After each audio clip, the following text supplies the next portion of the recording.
everybody, and welcome to Malt Muser Whiskey Reviews. I am Eric. On the bar for today, a single malt scotch from the Speyside region. We are looking at Benromach Contrasts Peat Smoke Sherry Cask Matured. As always here on the channel, nose, taste, finish review coming your way. I'll tell you a bit about the value of this bottle, give you my final thoughts, final score, leave you with a malt musing. But first, if you've yet to, take a second, smash that subscribe button. Make sure you don't miss these reviews. They are coming out every Friday. I'm the regular here on YouTube. I also have a Tuesday happy hour, 8 o'clock Eastern US time every single Tuesday. Would love to see you there. Benromach. Let's talk about this distillery. This is a distillery from the Speyside region of Scotland, which is rather interesting considering what I'm about to tell you. They have a heavily peated line, which we are going to be looking at today. They are actually a distillery owned by an independent Scotch bottler named Gordon and MacPhail. There are a few examples of this. Edradour is an example of one. There is also, they are owned by Signatory. Springbank over there in Campbelltown actually owns an independent bottler themselves, Cadenheads. So this is really a distillery that's a bit on the unique side, but it gets even more interesting. So the Benromach distillery recently went through a rebrand. Their stuff is looking a bit like this now, as of, about 2 years ago. Now, this series, which used to be just called the Peat Smoke series, is now called the Contrasts Peat Smoke series. The one we are looking at in particular today is the Contrast Peat Smoke Sherry Cask Matured. So, interesting that there is a heavily peated range coming out of a Speyside distillery known more for the lighter, fruitier whiskeys. This one in particular, there's a couple things I really do enjoy about this distillery. Number one, they use dunnage warehouses, which are earthen floors. 3 times. This is basically going to give it a little bit of more character, province, and maybe a little bit of funk to it, a la Springbank, Glen Scotia, places like that. As for the tail of the tape on this bottle itself, this is bottled at 46% ABV. Great. It is natural color and non-chill filter, as it says right here on the bottle. Great, great. As for the whiskey itself, it is heavily peated at 55 ppm phenol level, whether you take that for what it's worth, but it's going to have some peat. And it has been aged in first fill sherry hogsheads. So this is all first fill sherry, very, very consistent with this Benromach brand. And they do all of their stuff at their distillery by hand, which means, if you think that adds a little bit more quality or province, human control, there you go. So let's get this, a little bit more of this in the glass here.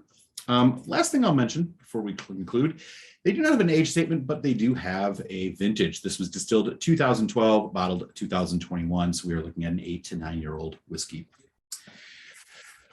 Quick thing on the back, traditional Speyside, owned by a family of whiskey lovers. They keep things simple, small team of distillers, always use first fill casks, hand filled, individually weighed, stenciled by hand by the folks in their dunnage warehouses, et cetera, et cetera. Again, 46% non-chill natural, all good things. Speaking of that natural color, this is what it looks like. Quite nice. Okay, here we go. Benromach Peat Smoke, Contrast Peat Smoke, Sherry Cask Matured on the nose. Wow.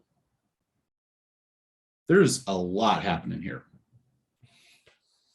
Sweet and spicy are the main kind of areas of flavor you get on the nose here. As we delve into the sweet, red berries, fresh red fruits, a little bit of dark red fruit, bits of citrus. You get some of the honeyed malt coming behind it. On the spice, cinnamon, clove, slight clove.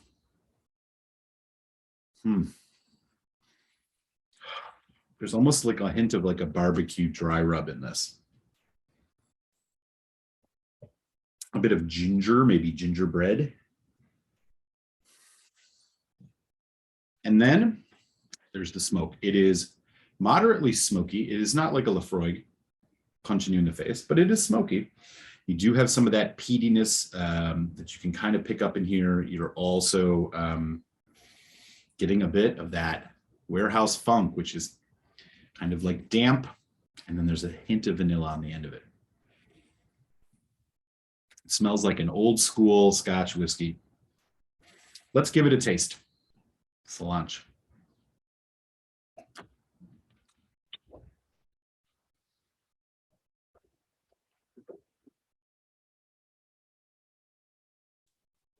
One more, here we go.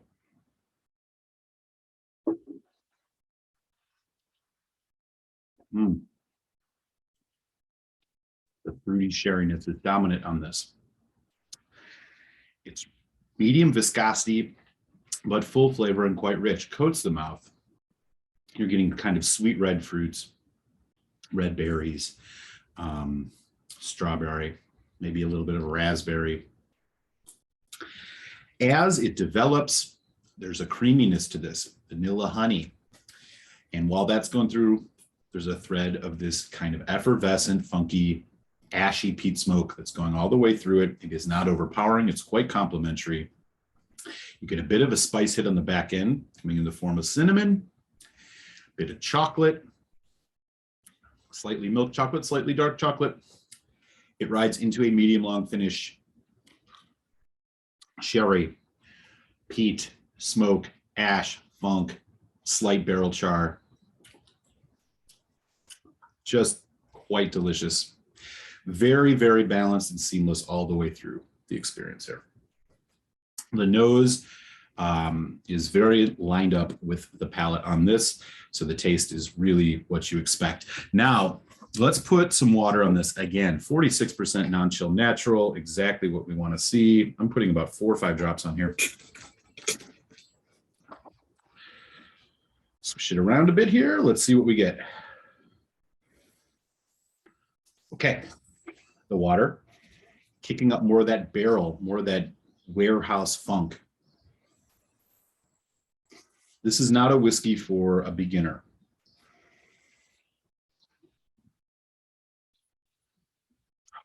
Yeah, I mean, there's just this musty dampness.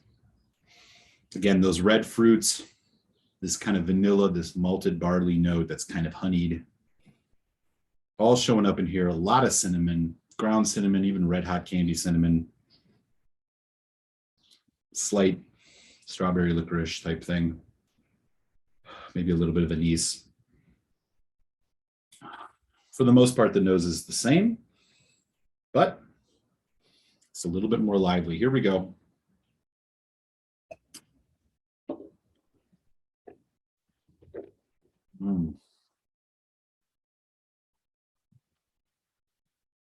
What a nice mouthfeel. Elegant yet substantial, sweet. Really, the water has prolonged this development. You're getting more of this fruit, little apricot notes coming through, orange even. Then you just get that hit of spice. It is not intense, but it's just a bit drying, a bit ashy and smoky. It's just filling out this whiskey. Medium long finish here, getting closer to a long finish. That chocolate's coming through a bit more, as usually is the case when water is added to whiskeys like this. Wow, quite nice. And that nose still just sweet, fruity, unmistakable kind of earthy funkness. It's the best I can get in terms of describing the funky note to this. It is not overpowering, it is complementary. If you are a springbank drinker, not quite that level, but okay. A bottle here of the Benromach Contrast Peat Smoke. Sherry cask matured. Not super easy to find here in the United States as of the recording of this, which is the beginning of June 2022.